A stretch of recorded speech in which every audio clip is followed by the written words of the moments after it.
हर प्रकार के जप तप व्रत से, हर प्रकार की पूजा पाठ से निवृत्त हो जाते हैं।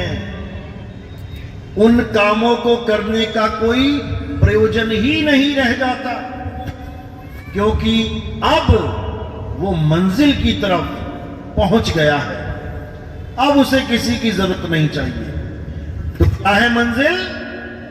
आत्मज्ञान ही मंजिल है। और आत्मज्ञान के बिना जो कुछ भी है वो सब एक भटकाव है, भटकना है। जिसके लिए बोला जल में मीन प्यासी, मोहे देखत आवे हासी। आत्म ज्ञान बिना नर भटके, कभी काबा कभी काशी। कभी काबा में कभी काशी में जन्मों जन्मों से भटक रहे हैं।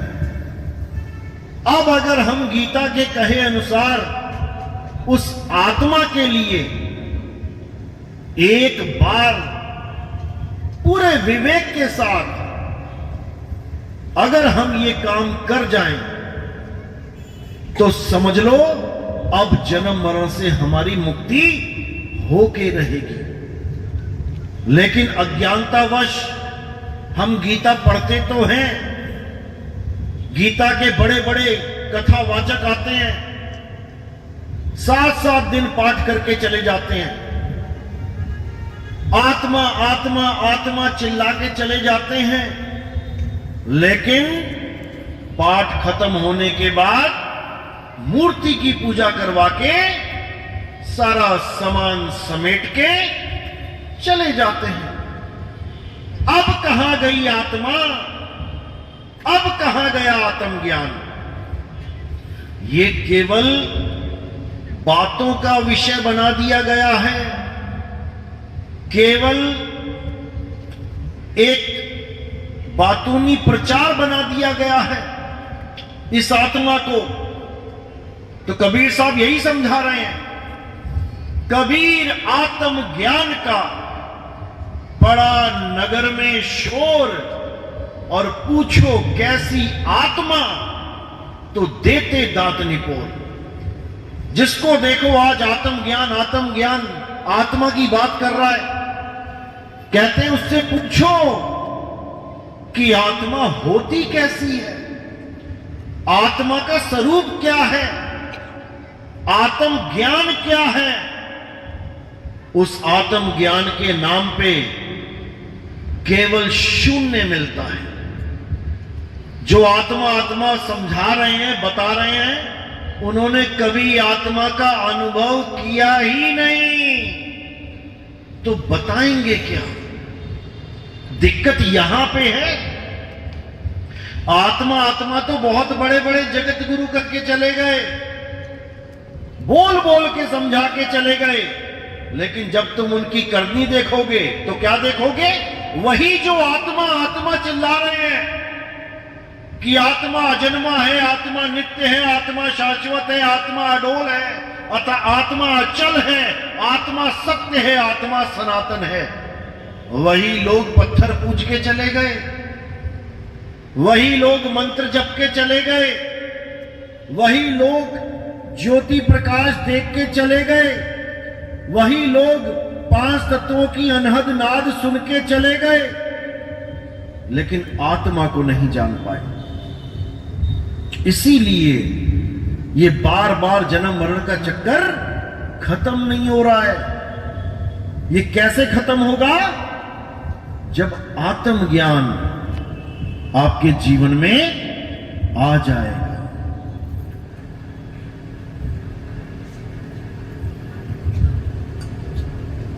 अब आएगा कैसे? अब दुकान पे तो मिलता नहीं आत्मज्ञान के, जाओ दुकान से खरीद लो। कहां मिलता है आत्मज्ञान? अध्याय 4 34वां श्लोक। हे अर्जुन, जो ज्ञान मैं तुम्हें समझा रहा हूं, इस ज्ञान को अनुभव करने के लिए तुम ऐसे तत्वदर्शी संत के पास जाओ जिसने आत्मा का अनुभव किया है, जो आत्मा को समझ चुका है, जो अपने शरीर को अलग और अपनी आत्मा को अलग करके जानता है, वही तुम्हें तुम्हारा आत्मज्ञान समझा सकता है, तुम्हें आत्मा के साथ जोड़ सकता है, वही तुम्हें सत्य का दीदार करा सकता है। एक बार सत्य का दीदार हो जाने पर, एक बार सत्य का बोध हो जाने पर तुम कभी अज्ञानता को प्राप्त नहीं कर पाओगे। यानी पंखे को और करंट को, जो दोनों को अलग अलग करके जानता है, अलग अलग करके अनुभव कर चुका है, वही तुम्हें दोनों को अलग अलग करके अनुभव ज्ञान दे सकता है। और एक बार अगर तुमने करंट को छू लिया, उसके बाद तुम्हें कोई विचलित नहीं कर सकता कि पंखा ही करंट है, कभी नहीं कर सकता। फिर तुम पंखे को अलग और करंट को अलग करके जानोगे, यानी शरीर को अलग और आत्मा को अलग करके जानोगे। फिर तुम कभी नहीं कहोगे कि कृष्ण जी शरीर हैं, राम जी शरीर हैं, शंकर जी शरीर हैं, कबीर साहब शरीर हैं, रविदास जी शरीर हैं, मीराबाई शरीर हैं। ये शरीरों का भेद ही खत्म हो जाएगा। फिर क्या बोलोगे? अरे राम कबीरा एक हैं, कृष्ण करीमा एक हैं, कहन सुनन में दो, और दो करके वो जानते जिन्हें सतगुरु मिलाना हो। सतगुरु मिल गया तो ये काया का भेद ही खत्म हो गया। अब सारी काया, जितनी भी काया दिख रही है, ये हो गया अलग तत्व, और जो आत्म है वो हो गया अलग तत्व। अब शरीरों का भेद खत्म। अब राम जी, कृष्ण जी, हनुमान जी का शरीर अलग अलग नहीं दिखेगा। अब अपना, मेरा, इनका, उनका शरीर अलग अलग नहीं दिखेगा। अब सब शरीर पांच तत्व के पुतले दिखाई देंगे। हवा है, पानी है, अग्नि है, धरती है, आकाश है। यही अलग अलग रूपों में बैठा हुआ है। नाम तो केवल तुमने रख दिया है। ये संजय, वो धीरज, वो मयंक, वो राजू, नाम हटा दो तो क्या है सामने? पांच तत्व। तुम भी पांच तत्व, हम भी पांच तत्व, सारे ही पांच तत्व। सारा भेद खत्म हो जाएगा। लेकिन ये पांच तत्व हमारा स्वरूप नहीं है। ये पांच तत्व है काया का स्वरूप। हमारा स्वरूप क्या है? हमारा स्वरूप है आत्म स्वरूप। इन पांच तत्वों की काया को, इन पांच तत्वों के असत्य तत्व को त्यागना है और आत्म तत्व को जानना है। हे अर्जुन, जो अपनी आत्मा को जान जाते हैं, जो ये समझ जाते हैं कि मैं और वो शरीर नहीं है, मैं और वो आत्म तत्व हैं, जो इस बात को, इस भेद को जान जाते हैं, उनमें और मुझ में कोई फर्क नहीं रह जाता। जो तू सो हम हो जाता है। इसी प्रकार के ज्ञानी को तत्व ज्ञानी कहते हैं, जो असत तत्व और सत तत्व दोनों का भेद समझा देता है। यही समझना है। सारे धर्मों का सार यही है। धर्मों के नाम पे लड़ाई करते रहो, उससे कुछ मिलने वाला नहीं है। धर्मों का सार आत्मा है, और आत्मा निष्पक्ष है, वो पक्षपात से परे है। वो हिंदू को भी चलाती है, वो मुसलमान को भी चलाती है, वो सिख को भी चला रही है, वो ईसाई को भी चला रही है। जिसका कोई धर्म भी नहीं है, जो भगवान को मानता ही नहीं है, यहां तक कि जो आत्मा को भी कहता है आत्मा कुछ नहीं होती, ये उसको भी चला रही है। इसको समझ लो। जो सबको चला रहा है, जो सब घटों में व्याप्त है, वही असली राम है, वही रमता राम है। जिसके लिए कबीर साहब ने समझाया था, ज्यों तिल माही तेल है और ज्यों चकमक में आग, तेरा साईं तुझ में है, जाग सके तो जाग। तेरा साईं मंदिरों में नहीं है कि तुम साईं को ढूंढने मंदिर में जा रहे हो। जब मंदिर नहीं था, वहां पे मूर्ति स्थापित नहीं की थी, तब तुम्हारा साईं कहां था? उस जगह को ढूंढो जो तुम्हारे साईं का असली घर है। ये तो तुमने बना दिए, ये तो इंसानों ने बना दिए। भगवान अपना घर नहीं बना पाया। परमात्मा ने सारे खंड ब्रह्मांड बना दिए, सारी धरती, सारा आकाश पाताल बना दिए, सारे ग्रह बना दिए। एक मंदिर नहीं बना पाया अपने लिए। इतना कमजोर बना दिया तुमने उसको कि उसका घर तुम्हें बनाना पड़ेगा। यही अज्ञानता है। उसने अपना ऐसा पक्का घर बना रखा है कि उसको कोई तोड़ ही नहीं सकता। बाबर आया, हुमायूं आए, मंदिर तोड़ तोड़ के मस्जिद बना दी। जिस भगवान का मंदिर तोड़ा, उस वक्त भगवान कहां था? अपना घर नहीं बचा पाया। समझो इसको। 17 बार कितने लोग आए लूटने के लिए, 17 बार लूट के ले गए। कहां था भगवान? अगर भगवान होता, तुम अपने ऊपर लगा लो। तुम घर में बैठे हो, तुम्हारे घर में क्या चोर घुस के टीवी उठा ले जाएगा? तुम्हारे सामने। तुम्हारे घर में घुस के तुम्हारा लॉकर तोड़ के पैसे ले जाएगा? तुम्हारे सामने। लेकिन एक लुटेरा आता है, मंदिर का गल्ला तोड़ के ले जाता है, मंदिर का घंटा पीतल का वो भी उखाड़ के ले जाता है। अरे भैया, बाकी छोड़ो, भगवान की मूर्ति उखाड़ के ले जाता है। रोकता क्यों नहीं भगवान?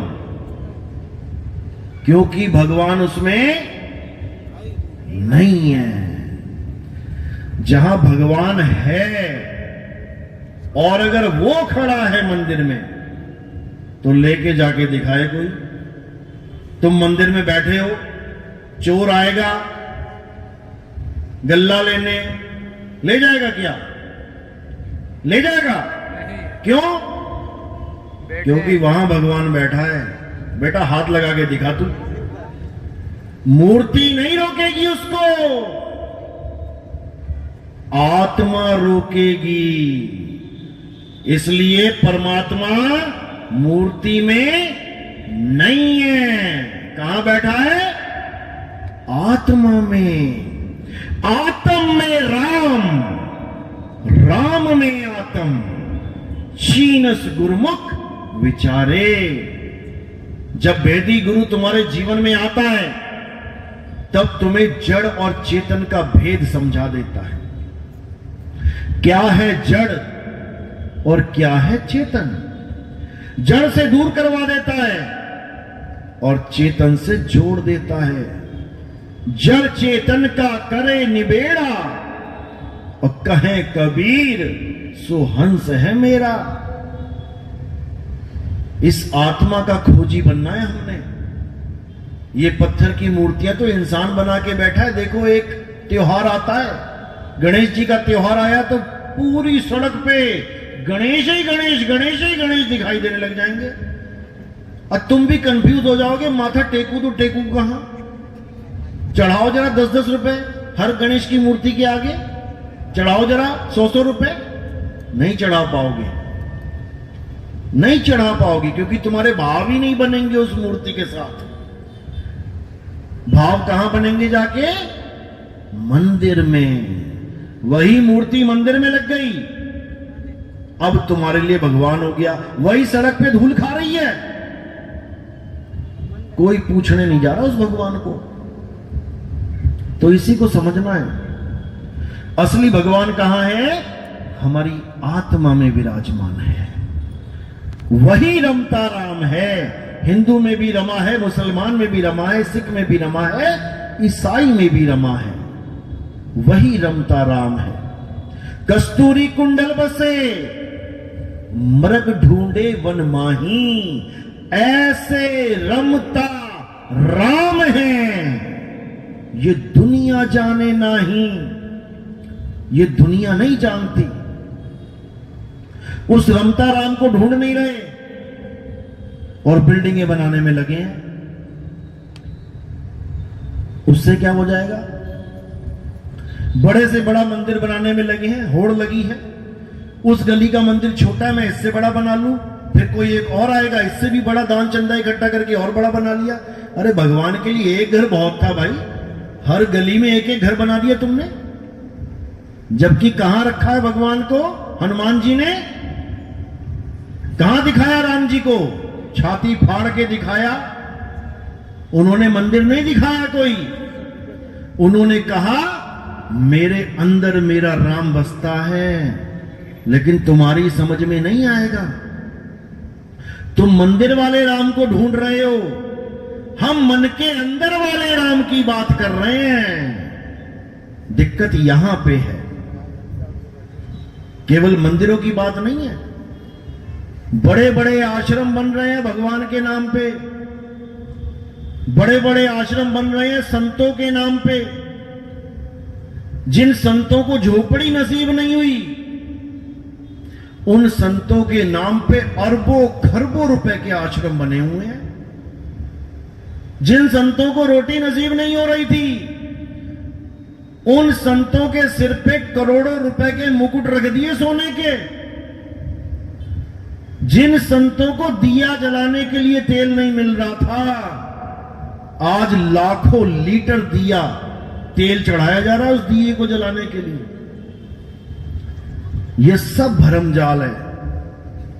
आत्मा के अलावा और कहीं किसी को खोजने की जरूरत ही नहीं है।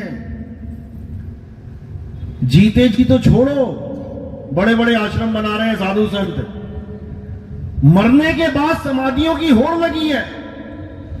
मेरे गुरुजी का अंतिम संस्कार हो गया जी, मेरे गुरुजी देह त्याग गए, अब मैं यहां पर 50 लाख की समाधि बनाऊंगा। अब बताओ, मिट्टी मिट्टी में मिल गई, दफन करो, खत्म करो। अब उसके ऊपर भी जनता का पैसा लगाया जा रहा है, 50-50 लाख रुपए। यह सब भरमजाल है। समाधि बनाओगे तो क्या होगा? आस्था बनेगी। अरे मेरे गुरुजी हैं, मेरे गुरुजी हैं। उसके बाद क्या करोगे? जाके समाधि पे फिर दिया लगाने लग जाओगे, मेरे गुरुजी की समाधि है। फिर क्या करोगे? फिर सिर पटक पटक के रोने लग जाओगे।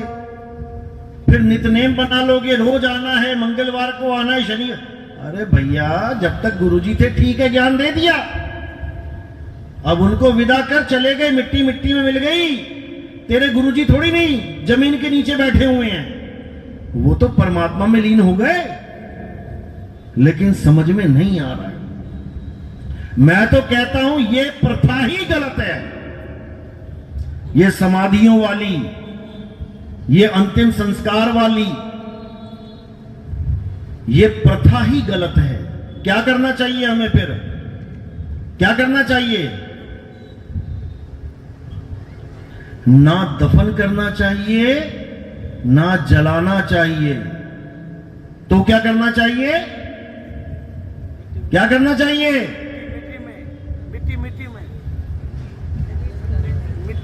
इस शरीर को दान देना चाहिए। किसको दोगे दान? हॉस्पिटल में, हॉस्पिटल्स को। तुम्हें पता है तुम कितनी किडनियां फूंक देते हो रोज? एक एक किडनी के लिए आदमी तरस रहा है। कितने भगत यहां बैठे होंगे जिनकी किडनी में प्रॉब्लम होंगी, जो कहो गुरु के पास भी इसलिए जा रहे हैं कि हे गुरु जी मेरी किडनी ठीक हो जाए। और तुम यकीन नहीं करोगे, हर 1 घंटे में भारत में 3000 लोग मरते हैं। 3000 आंखें जल गई, 3000 किडनियां जल गई, 3000 जो इंटेस्टाइन्स है, कितनी इंपॉर्टेंट चीजें हैं, सब जला दी। और अपने ही बच्चे का किडनी से मरने की हालत हुई पड़ी है। कोई किडनी नहीं मिल रही। कहां मिलेगी भाई? किसी पेड़ पे लटकी मिलेगी, ये जमीन खोदोगे तब मिलेगी। हमसे तुमसे मिलेगी। जब तुम कबाड़ में कोई कार बेच देते हो, कबाड़ में, वो कबाड़ी क्या करता है? उसके टायर अलग कर देता है, उसका गियर बक्सा अलग कर देता है, उसका इंजन अलग कर देता है, कोई स्टीरियो सिस्टम लगा है वो अलग कर देता है। वो अलग अलग करके माल बेचता है। तुमने बेचा किलो के हिसाब से, कितने क्विंटल की है, वो बेचेगा अंग के हिसाब से। लेने जाओ जरा पुराना साइलेंसर मोटरसाइकिल का, तुम्हें पता लगे कितने का है। इसी प्रकार इस प्रथा को ही खत्म कर देना चाहिए। जलाना और दफनाना, क्या जलाने से भगवान मिल जाता है? अंतिम संस्कार को कहते हैं जलाना। परमात्मा मिल जाएगा जलाने से या दफनाने से मिल जाएगा?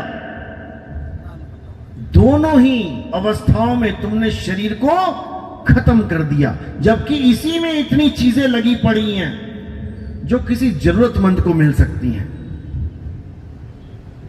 समझ में आ रही है बात? जी साहब। तो जहां तक हो सके अपने शरीर का दान करना चाहिए ताकि किसी के काम आ सके। अब कई लोग कहते हैं जो आंखें दान करता है वो अगले जन्म में अंधा हो जाता है। पूछो महाराज जी से। फिर तो जिसका पोस्टमार्टम होता है उसकी खोपड़ी फटी हुई पैदा होनी चाहिए, उसके पेट फटे हुए पैदा होने चाहिए अगले जन्म में। यह बिल्कुल गलत इंफॉर्मेशन है। यहां तक कि आज मैं इस मंच से ऐलान करता हूं कि जब मेरा शरीर नाश होगा तब ना मुझे जलाया जाए और ना मुझे दफनाया जाए। इंडियन आर्मी की जो हॉस्पिटल प्रणाली है मुझे वहां पे दान दे दिया जाए। मेरी किडनी, मेरी आंखें किसी फौजी को अगर मिलेंगी तो मैं कहता हूं इस जन्म का भी हमने, इस शरीर को भी हमने सफल कर दिया। परमात्मा तो मिलेगा मिलेगा, लेकिन किसी को जीवन दान भी मिलेगा। ये मैसेज भी देना है हमने। ये बहुत इंपॉर्टेंट शरीर है, ये ऐसे नहीं मिलता। अगर किसी के काम आ जाए तो इससे बड़ा कोई पुण्य भी नहीं है। हालांकि हम पाप और पुण्य से ऊपर हैं, लेकिन फिर भी किसी का भला हो तो जरूर करना है। तो बात है आत्मा की और शरीर की। शरीर असत्य है, एक दिन माटी में मिल जाना है। आत्मा कभी माटी में नहीं मिलती। आत्मा सत्य है, सनातन है। आत्मा को ही प्राप्त करना हमारे जीवन का लक्ष्य है। ना हमें राम बुरा लगता है, ना हमें अल्लाह बुरा लगता है, ना हमें वाहेगुरु बुरा लगता है, ना हमें गॉड बुरा लगता है। ये चारों नाम मेरे आत्म राम के ही हैं। कोई बोले राम राम, कोई खुदाए, कोई सेवे गुसैया कोई अलाए। ये मेरे ही प्रभु के नाम है सारे, लेकिन मैं अपने ही प्रभु के नाम के बंधन में नहीं बंधूंगा। 52 अक्षरों की बात कर रहा हूं मैं, जिसको कृत्रिम नाम बोला है, झूठे नाम बोला है, नकली नाम बोला है। कृत्रिम नाम कथे तेरे जिह्वा, सत्य नाम तेरा परापुरवला। जो सत नाम है वो इन 52 अक्षरों से परे है। ये 52 अक्षर इंसानों की देन है। 52 अक्षर जीव आधारा, आदि अक्षर जीभ्या से न्यारा। वाही को सत सिमरण कहिए, सिमर सिमर नर उतरो पारा। इन 52 अक्षरों को जितनी जल्दी तुम पहचान जाओगे, समझ लो उतनी जल्दी तुम्हारा कल्याण होगा, क्योंकि यही है जंजाल। ये 52 अक्षर ही परमात्मा से दूर करने का कारण बना हुआ है। इसीलिए बोला है मदन साहब ने, सोई गुरु पूरा कहावे, जो 2 अक्षर का भेद बतावे।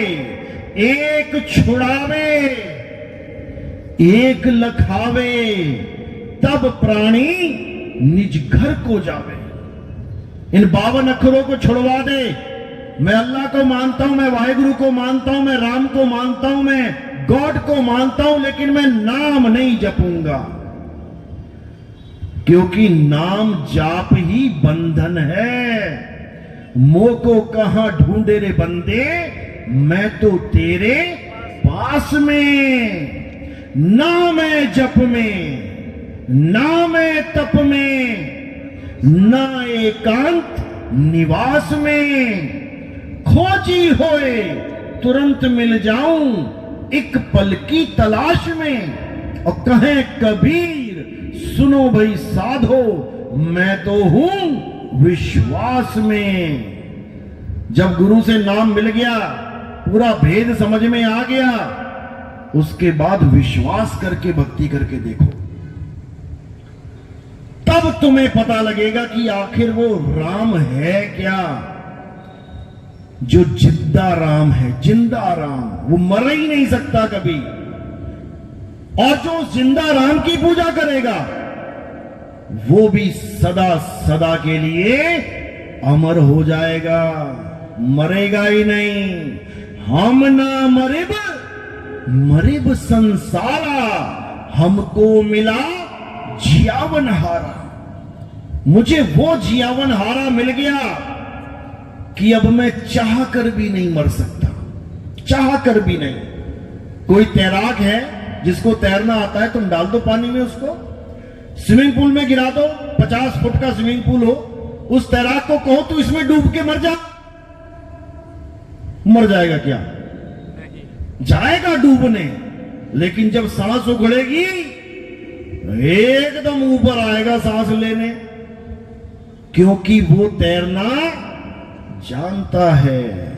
और जो तैरना नहीं जानता है, वो चाह कर भी नहीं बच पाएगा।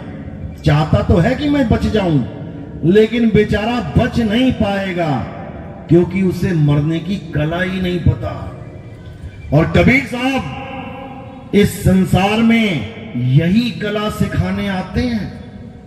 अरे मरता मरता जग मुआ, मरना न जाने कोई, और ऐसी मरनी जो मरे बहुर न मरना होए। तुम एक बार ऐसे मर के देखो जैसे मैं समझा रहा हूं, उसके बाद तुम्हारा जन्म और मरण खत्म ना हो जाए, तब कहना तुम्हारा जन्म मरण खत्म हो जाएगा। और जिसको तुम मौत समझ के बैठे हो, वही तुम्हारा जीवन हो जाएगा सदा सदा के लिए। जिस मरने से जग डरे, मेरे मन आनंद, और मरने पर ही पाइए पूर्ण परमानंद। वो मौत तुम्हारे लिए एक पर्व बन जाता है, त्योहार बन जाता है, क्योंकि तुम्हें पता है कि मैं तो मर ही नहीं सकता, मैंने केवल शरीर को त्यागना है। और कैसे त्यागना है? जैसे मेरे गुरु ने समझाया है, जो मेरे गुरु ने भेद बताया है, बस उसी तरह बिल्कुल बिना मिलावट के मैंने वही काम करना है जो मेरे गुरु ने मुझे समझाया है। बस यहीं से काल का जाल टूट जाएगा, काल सिर झुका देगा और तुम काल के सिर के ऊपर पैर धर के इस 3 लोक से निकल जाओगे। ये 3 लोक ही है उसका जाल। 3 लोक एक जेल है, पाप पुण्य 2 जाल, सारा जग भोजन बना, खाने वाला काल। ये जितना तुम्हें दिखाई दे रहा है, धरती आसमान पाताल, ये 3 लोक है। इसमें जो भी आ गया उसका नाश निश्चित है। अब इस 3 लोक से निकलना है तो क्या करना पड़ेगा? 4थे लोक यानी शब्द का ज्ञान लेना पड़ेगा, तब बात बनेगी। तो कह रहे 3 लोक हैं देह में, रोम रोम में धाम, सतगुरु बिन ना पाइए, सार शब्द निज नाम। सार शब्द यानी 4था लोक, जिस लोक में हमने समाना है। जाप मरे अजपा मरे, अनहद भी मर जाए, और सुरत समाए शब्द में, वाको काल न खाए। उसी शब्द में हमने समाना है, वही हमारा असली घर है, निज घर है, निज लोक है। और ये लोक काल का लोक है। इसीलिए इसका कितना सुंदर नाम रखा हुआ है, देखो क्या नाम है इसका? मृत्यु लोक। कितना प्यारा नाम है। अपने घर का नाम रख के देखना जरा, अपना बढ़िया सा घर बनाना, उसके बाहर बोर्ड लगाना मृत्यु लोक। लोग कहेंगे पागल है क्या, ये कैसा नाम रख लिया? तो ये दुनिया भगवान ने बनाई है, तो ये कैसा नाम रख दिया? क्योंकि ये परमात्मा की दुनिया है ही नहीं। किसकी दुनिया है? ये काल भगवान की दुनिया है। इसी काल के लोक में सब भटक रहे हैं। बड़े बड़े सिद्ध, बड़े बड़े ऋषि मुनि यहीं भटक रहे हैं, इसी काल की नगरी में। तो कबीर साहब कहते हैं, बचना चाहो काल जाल से, तो चीनो शब्द हमारा, और कहें कबीर अमर कर राखूं, जो निज होए हमारा। जो मेरा हो जाता है, फिर वो इस काल के लोक में नहीं आएगा, फिर वो सदा सदा के लिए मुझ में समा जाएगा, क्योंकि मैं ही शब्द हूं। शब्द में ही समाओगे तुम जाके। हम हैं शब्द, शब्द हम माही, शब्द से भिन्न और कछु नाही। शब्द ना भिन्न से देही, कहें कबीर हम शब्द सने। मैं भी शब्द हूं, आप भी शब्द हो। ना चेला देही है, ना गुरु देही है। शब्द हमारा, तू शब्द का, सुन मत जा सरक। और जो चाहे निज रूप को, तो शब्द ही ले परख। जब भेदी गुरु शब्द देगा तो परखना है, या किसी और गुरु से नाम लोगे तब भी परखना है कि बाकियों से मुझे क्या मिला और यहां क्या मिल रहा है। इन दोनों में आपने परख करनी है। सोने की और पीतल की आपने ही परख करनी है, हीरे की और कांच की आपने ही परख करनी है, तभी पारखी कहलाओगे। और ये परख सिखाएगा कौन? शब्द विवेकी पारखी, सो माथे का मोर। वो गुरु जो शब्द का विवेक करके परख करके जान चुका है कि नकली शब्द क्या है और सत्य शब्द क्या है, नकली नाम क्या है और असली सतनाम क्या है। नकली नाम जाप है और असली नाम स्वरूप है। उस स्वरूप को जानना है, वही सतनाम है। सत्य नाम कोई नाम नहीं, ये है आपन रूप। और जो जाने इस भेद को तो पावे आप स्वरूप। जो सतनाम के भेद को जान लेता है, जपना नहीं है कि मुझे मेरे गुरुजी ने सतनाम दिया। अच्छा, तेरे गुरु ने भी सतनाम दिया, क्या करते हो तुम सतनाम का? जाप करता हूं, सतनाम सतनाम सतनाम। ये तो वो बात हो गई कि मिर्ची लगी तो गुरुजी ने चीनी का नाम दे दिया, गुड़ का नाम दे दिया, अब जप रहा है बेचारा चीनी गुड़ चीनी गुड़ चीनी गुड़। तो मुंह मीठा हो जाएगा क्या? सत्य नाम है सार, पूछो संत विवेक करी, उतरो भव जल पार। सतगुरु का उपदेश यही। सत्य नाम है सार। सार यानी जिसका कभी किसी काल में नाश ना हो, और असार जिसका कभी भी नाश हो सकता है। तो सतगुरु ऐसा चाहिए जैसा सूप सुहाए, और सार सार तो गही रहे, थोथा दे उड़ाए। यानी ये काया का खेल उड़ा दे और आत्मा का भेद बता दे, तब जाकर तुम आत्मज्ञानी कहलाओगे। नहीं तो इन्होंने मंत्र ज्ञानी बना दिया, जपी बना दिया, तपी बना दिया, सती बना दिया। बनाना क्या था?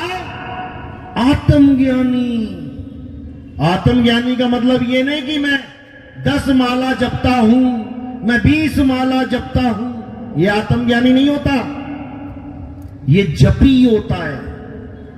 आत्मज्ञानी का मतलब ये नहीं कि मैं नंगे पैर शोलों पे चलता हूं, इसको तपी कहते हैं।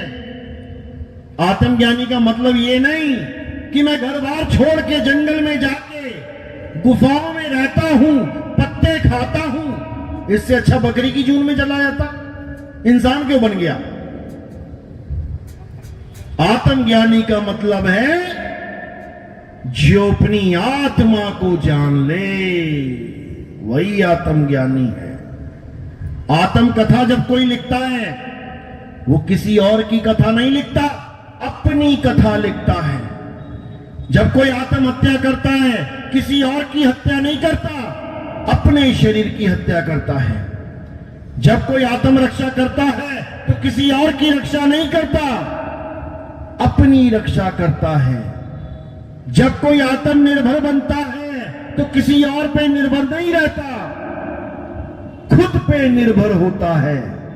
इसी प्रकार जब कोई आत्मज्ञान को प्राप्त करता है तो वो किसी और का नाम नहीं जपता, वो अपने आप को पहचानता है। हे अर्जुन, जो अपनी आत्मा को जान लेते हैं वो इस भव बंधन को, इस भव सागर को सदा सदा के लिए छोड़ के अपनी आत्मा में स्थित हो जाते हैं।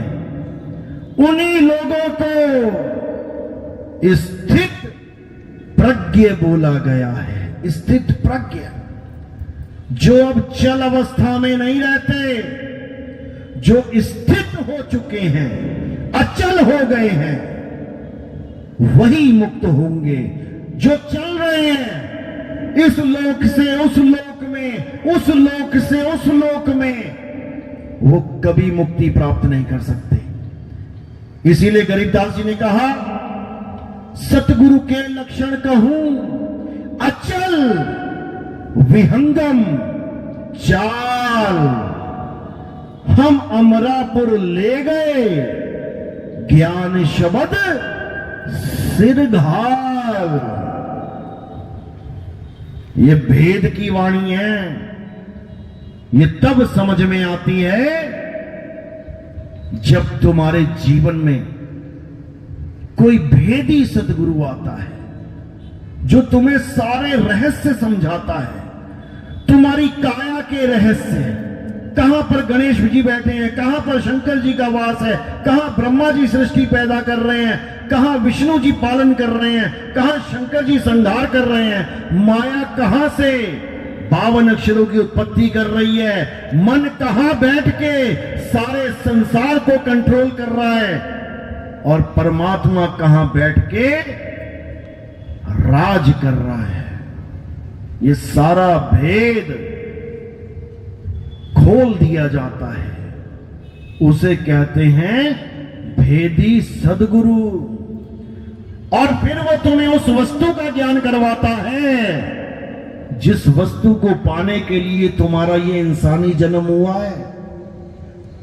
लेकिन बुद्धि विवेक पूर्ण ना होने के कारण तुम उस वस्तु को पता नहीं कहां कहां ढूंढते रहते हो। इसीलिए साहिब ने बोला, अरे वस्तु कहीं और ढूंढे कहीं, कैसे लागे हाथ, और गुप्त वस्तु तब मिले भेदी लीजे साथ। भेदी लीना साथ में दीनी वस्तु लखाए, और कोटि जन्म का पंथ था, पल में पहुंचा जाए। इसी को समझना है। तो ये वही पंथ है भाई जिसके बारे में 600 साल पहले कबीर साहब बता गए थे कि धर्मदास, एक ऐसा समय आएगा जब सतनाम का परचम सारे संसार में लहराएगा। और वो कब उजागर होगा? जब 12वें पंथ का नाश हो जाएगा। 12 पंथ काल फुरमाना, भूले जीव न जाए ठिकाना। 13वें पंथ हम ही चले आए, सब पंथ मेट के एक पंथ चलाएं। अब ये वो पंथ है जो सारे पंथों को मेट के एक झंडे के नीचे लेके आएगा।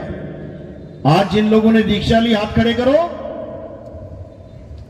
एक माइक तो जरा वहां पे है, को माइक दूसरा वायरलेस तार वाला है?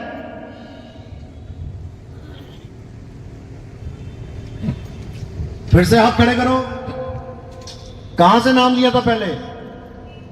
किसी गुरु से लिया था? कहां से? आवाज नहीं आ रही। सच्चे सौदे से लिया था। बहुत अच्छी बात है। रामपाल जी वाले कितने? हाथ खड़े करो केवल। बहुत बढ़िया। राधा स्वामी वाले जो आज तक भी ले चुके हैं नाम, पिछले पंथ में थे। धन सतगुरु वाले, नाथ पंथ वाले, कोई क्रिश्चियन में था, कोई मुस्लिम है, सब अलग अलग पंथों से। हर इंसान, हर आदमी किसी ना किसी पंथ में जुड़ा हुआ है। क्यों? क्योंकि वो परमात्मा को चाहता है। लेकिन जुड़ता किस पंथ में है? जहां पर उसके मां बाप जुड़े हों। हम मंदिर क्यों जाते हैं? क्योंकि हमारे मां बाप जाते हैं, हमें लेके जाते हैं। हम मस्जिद क्यों जाते हैं? क्योंकि हमें मां बाप लेके जाते हैं। हर धर्म का बच्चा अपने ही धर्म में क्यों जा रहा है? क्योंकि उसके मां बाप लेके जा रहे हैं। लेकिन जिस दिन बच्चे ने यह समझ लिया कि ठीक है, मेरे मां बाप मुझे लेके गए, अच्छी बात है। जहां वो जुड़े थे वहां मुझे जोड़ दिया, अच्छी बात है। लेकिन परमात्मा ने मुझे विवेक बुद्धि दी है। क्यों दी है? ताकि मैं भी कुछ विचार कर सकूं, मैं भी ये समझ सकूं कि जहां मुझे मेरे माता पिता ने जोड़ दिया है, वो जगह, वो पंथ पूर्ण ज्ञान दे भी रहा है कि नहीं। कैसे परख होगा? विवेक और बुद्धि से। इसलिए जो जहां जुड़ा है अच्छी बात है, क्योंकि ये मूल ज्ञान ऐसे समझ में भी नहीं आता। ये पीएचडी की पढ़ाई तब तक समझ में नहीं आती जब तक तुम मास्टर डिग्री ना कर लो। इसलिए जहां तक पिछले गुरुओं ने आपको ज्ञान दिया, बहुत अच्छी बात है, आपको इस लाइन में डाला कि आप धीरे धीरे धीरे आगे बढ़ते रहे। बढ़ते बढ़ते YouTube पे खोजने लगे, कोई संतों की वाणी, कोई राम जी की कहानी, कोई कुछ और एकदम आपके मोबाइल में हमारा सत्संग आ गया। एकदम देखेंगे ये क्या है, काले पर्दे पे सफेद अक्षर, और बस गलती से टच किया होगा एक बार। उस गलती की सजा क्या है पता है? क्या है? आज यहां बैठे हो तुम लोग, ये उसी गलती की सजा है जो तुमने गलती से गलती कर ली थी, जानबूझ के नहीं करी थी। तुम्हें पता भी नहीं था कि उस काले पर्दे और सफेद अक्षरों के पीछे है क्या, लेकिन तुमने जैसे ही छुआ तो तुम्हारे दिमाग की बत्ती जल गई और अज्ञान हो गया छू मंतर। कई लोग मुझे कहते हैं, आपने शुरुआत में सत्संग किए थे, वो काले से पर्दे पे सफेद से अक्षर, ये क्यों चुना आपने? बाकी लोग बढ़िया बढ़िया फोटो लगाते हैं, बढ़िया बढ़िया लिखते हैं, आप केवल काले पर्दे पे सफेद अक्षर लिख के प्रचार कर रहे थे। क्योंकि उन्हें पता ही नहीं है कि ये सारा matter he black and white का है। काला पर्दा क्या है? अज्ञान है। और उसमें गोरे गोरे अक्षर क्या हैं? ज्ञान है। गुरु का मतलब ही यही होता है। गु कहिए अंधकार, रू कहिए प्रकाश। तो वही गुरु तुम्हारे मोबाइल में सामने आ गया था तुम्हारी बत्ती जलाने के लिए, और ऐसी बत्ती जलाई कि अब दोबारा अंधकार आ ही नहीं सकता। ये है गुरु की महिमा। लोग कहते हैं गुरु क्या होता है, गुरु क्या होता है? गुरु ही जीवन है।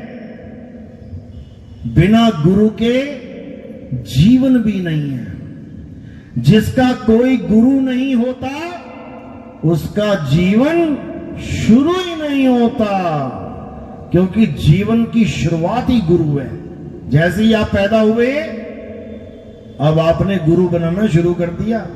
पहले तो दूध पिलाने वाली मां ही तुम्हारा गुरु बन गई। कैसे दूध पीना है, कैसे क्या करना है, उसके बाद कैसे बोलना है, कैसे चलना है, कैसे पढ़ना है, कैसे लिखना है, दुनिया भर के गुरु बनाते बनाते बनाते आज तुम डीसी बन गए हो, आज तुम कलेक्टर बन गए हो, आज तुम सीएम पीएम बन गए, तो कह रहे हो हमें गुरु की क्या जरूरत है। अच्छा, बिना गुरु के आ गए यहां तक। बड़ा आसान है ये कहना, अरे हमें गुरु की क्या जरूरत है। अरे तू कदम कदम पे गुरु बनाता हुआ आया है। अगर गुरु ना बनाता तो एक अक्षर भी ना बोल पाता, गूंगों की भाषा बोल रहा होता। नहीं यकीन है तो एक बच्चा पैदा होता है, जंगल में छोड़ो, केवल खाना देने जाना है वहां पे। मां जाए दूध पिलाए घर वापस आए, मां जाए दूध पिलाए घर वापस आए। बड़ा हो जाए तुम जाओ रोटी खिलाओ घर वापस आओ, बोलना नहीं उसके साथ कुछ। तो 18 साल के बाद क्या करेगा वो? तुमसे बातें करेगा आके? उसको एक अक्षर नहीं आता होगा बोलना। काऊ वो भेड़िए की आवाजें सीख जाए, ऊ करना, किसी चिड़िया विड़िया की आवाज सीख जाए, काऊ काऊ करना, पर तुम्हारे जैसे अक्षर नहीं बोल पाएगा वो। इसलिए आज अगर हम यहां तक पहुंचे हैं, हम गुरु की बदौलत पहुंचे हैं।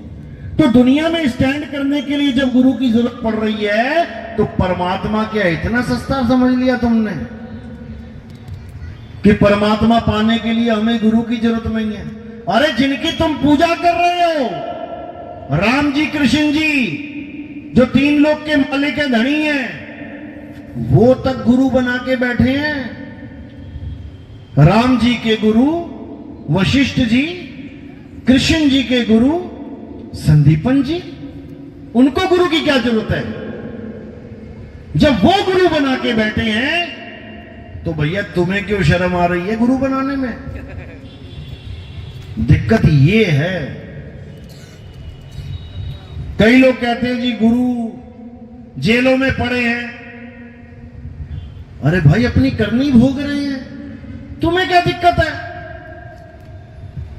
एक डाल दो पंछी बैठे, एक गुरु एक चेला, और गुरु की करनी गुरु भरेगा, चेले की करनी चेला। साहिब तो ये बोल के गए हैं कि तू क्या कर रहा है, तुझे क्या लेना, तू अपना काम देख। एक केमिस्ट्री का प्रोफेसर या एक डॉक्टर खूब दारू पीता है, डॉक्टर खूब दारू पीता है,